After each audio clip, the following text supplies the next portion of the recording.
Hey everybody, Tim Sackett back with you with another edition of the Corona Diaries. This week, it's the new haircut edition, Michigan. They opened up the barbershops, salons today.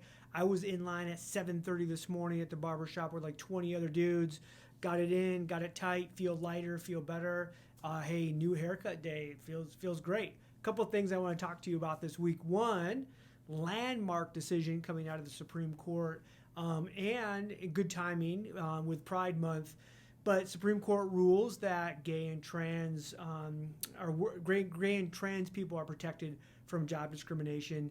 It seems insane that we had to wait this long for this to happen. My question to you is, who's then, if you take away obviously all the other protected classes that we already have, what non-protected class do we have that's the most discriminated against right now? Tick tock, tick tock, tick tock. It's fat people, right? We discriminate against overweight people in a major way, in a crazy amount of way. So I mean, I wouldn't be shocked if down the road, right, we see that happening. But really, big historic news for the gay and lesbian and trans community with that Supreme Court decision. Far overdue from that standpoint. Other thing I want to talk about. A lot of BLM stuff, work-related stuff in the news. One of those was Starbucks. They came out and said, hey, to their workers, to their baristas, you can't wear Black Lives Matters BLM type of paraphernalia, shirts, hats, buttons, whatever that might be. We're not going to let it. And then within hours, they changed it and said, no, wait, we're going to let it.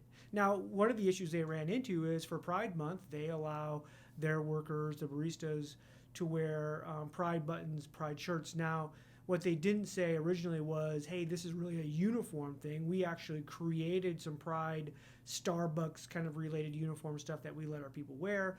And then they were pushing to try to get the BLM stuff out during the coronavirus and pandemic and all that. It's not an easy thing. You think like, oh no, like, of course you should allow these people to support that cause. That's not the issue. The issue is if you let that uniform go and let people start doing and supporting whatever they want, it just becomes a free-for-all. And we want to try to, control that environment, that experience that our guests are going to have when they come in. It has nothing to do with what worker might be supporting what. But what happens is you have this slippery slope of, hey, I'm a worker and I support X, and the company's like, oh, well, we don't want to support X, and so we're not going to allow you, and then it blows up, versus going, hey, as a corporation, we support Pride, we support BLM, we support Me Too, whatever that might be, and we're going to have a constant, continual kind of experience that we're going to offer our customers and those people and our employees by giving you the uniform types of things that we're going to allow. I don't know. I see both sides.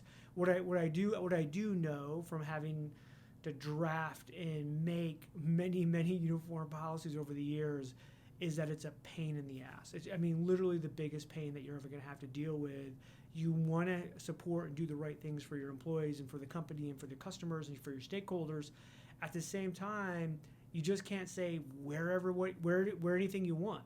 Because, as a customer, you come into a location, a store, and you expect to see a certain thing, right? In a Starbucks, they're going to have the green kind of bib on or a brown bib or whatever they wear. I don't even know. I don't drink coffee. You guys know that.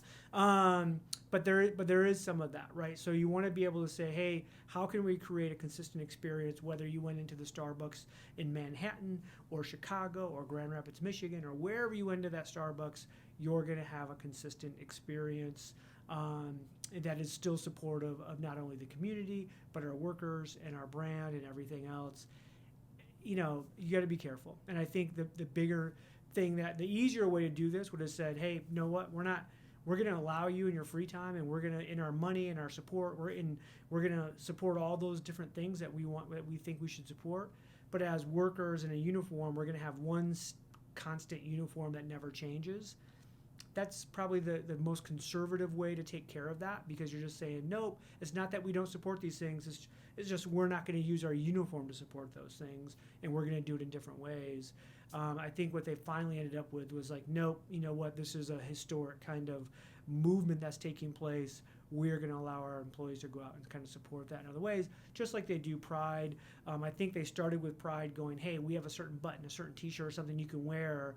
And then little by little, it's like day 5, and the person's like, my Pride shirt's dirty, but I have a different Pride shirt, and I want to wear that, or I want to wear a hat, or whatever. And they never really pushed back, which then opened the door to having all of these other things wanted to be supported by their employees as well. That's this week's Corona Diaries. I hope you guys are staying safe. I hope you're doing well. Crazy times, but I think, you know what, we're going to be better for it in the long run. I will see you guys next week. Have a good one.